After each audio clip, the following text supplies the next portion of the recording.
dari kelas TMT 4A.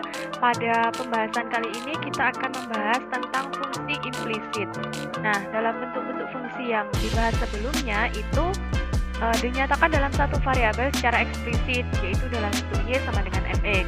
Namun beberapa fungsi itu dapat didefinisikan secara implisit, yaitu suatu kaitan antara x dan y.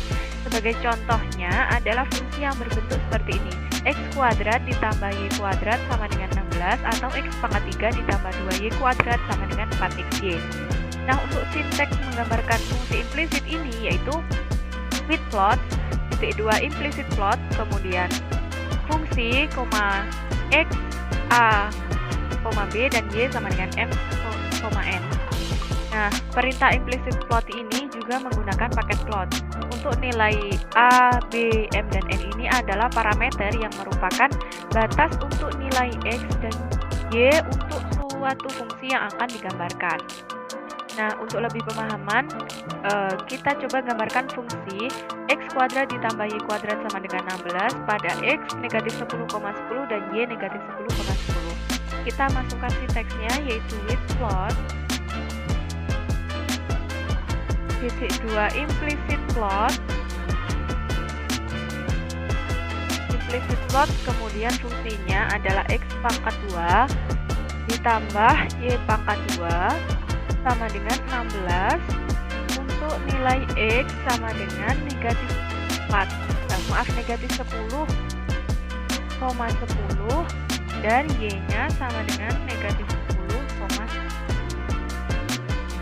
Nah, jadi gambarnya adalah seperti ini untuk grafik fungsi x kuadrat ditambah y kuadrat sama dengan 16.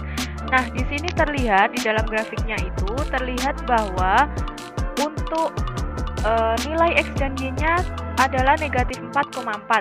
Ini ya, negatif 4,4, y-nya juga negatif 4,4. Padahal pada soal itu adalah negatif 10,10. Mengapa demikian? Karena ini menandakan bahwa fungsi x kuadrat ditambah y kuadrat sama dengan 16 itu hanya bisa terdefinisi dengan nilai x dan y adalah negatif 4,4. Untuk lebih pemahaman tentang grafik fungsi implisit, kita coba contoh soal yang lain, yaitu gambarlah grafik fungsi 2 kali x kuadrat ditambah y kuadrat, kemudian dikuadratkan lagi sama dengan 25 kali x kuadrat dikurangi y kuadrat, untuk nilai x dan y-nya adalah negatif 4,4.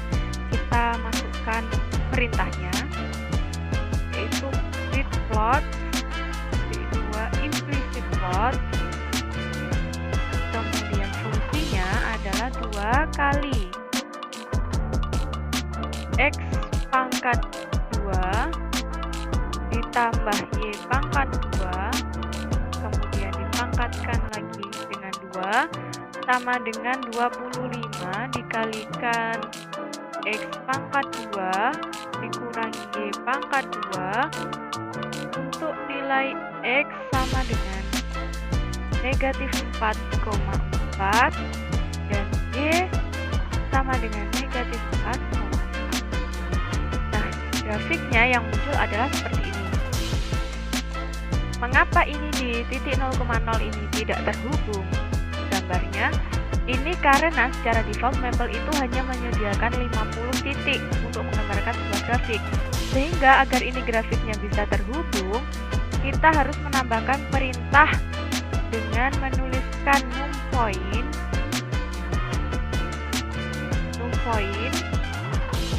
dengan kita tambahkan jadi 1000 titik. Jadi gambarnya terhubung seperti ini. Grafiknya terhubung di titik 0,0. Pembahasan berikutnya adalah tentang fungsi genap dan fungsi ganjil. Nah, yang pertama dulu adalah fungsi genap. Secara teori, jika fungsi f itu memenuhi f min x sama dengan fx untuk setiap bilangan x di dalam domain, maka f disebut fungsi genap. Selain itu, ditinjau dari sudut pandang geometri, suatu fungsi genap itu dapat dilihat grafik fungsinya yaitu simetris terhadap sumbu y. Untuk lebih pemahaman tentang fungsi genap ini, kita coba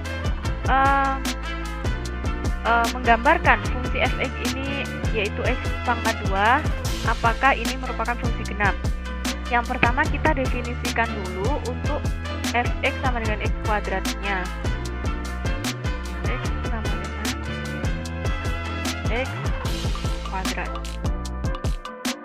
kemudian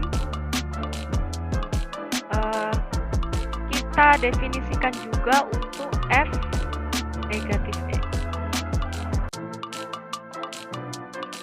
Nah, dari sini terlihat bahwa nilainya sama-sama x kuadrat.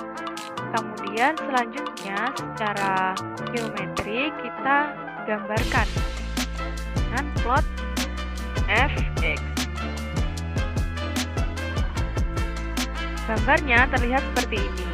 Terlihat bahwa grafik fx sama dengan x kuadrat itu simetris terhadap sumbu y.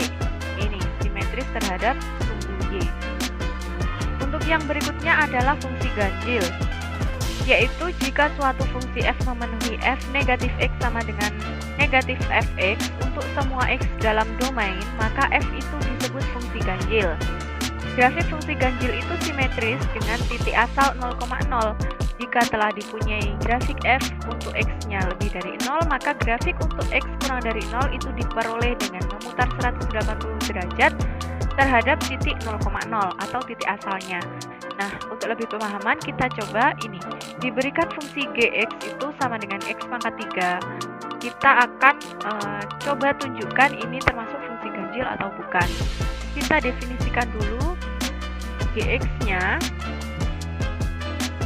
yaitu gx sama dengan x pangkat 3. Kemudian kita definisikan juga untuk g negatif x, dan untuk negatif gx kita juga definisikan. Nah, di sini terlihat untuk g negatif x dan negatif gx itu sama-sama negatif x pangkat 3. Untuk lebih mengetahui bagaimana grafiknya, kita coba plotkan gx ini.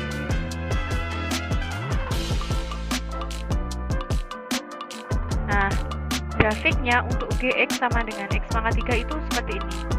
Terlihat bahwa grafik ini simetris terhadap titik asal, yaitu 0,0 ini. Seperti yang sudah didefinisikan tadi, bahwa jika telah diketahui f untuk x-nya lebih dari 0 ini, untuk mengetahui x yang kurang dari 0 itu dengan memutar 180 derajat grafik yang ini terhadap titik asal yang ini, diputar 180 derajat sehingga terbentuk untuk f x-nya yang kurang dari 0. Jadi seperti itu pembahasan kita kali ini, yaitu tentang fungsi implisit, fungsi genap, dan juga fungsi ganjil. Apabila terdapat banyak kesalahan dan kekeliruan, saya mohon maaf. Terima kasih yang sebesar-besarnya. Wassalamualaikum warahmatullahi wabarakatuh.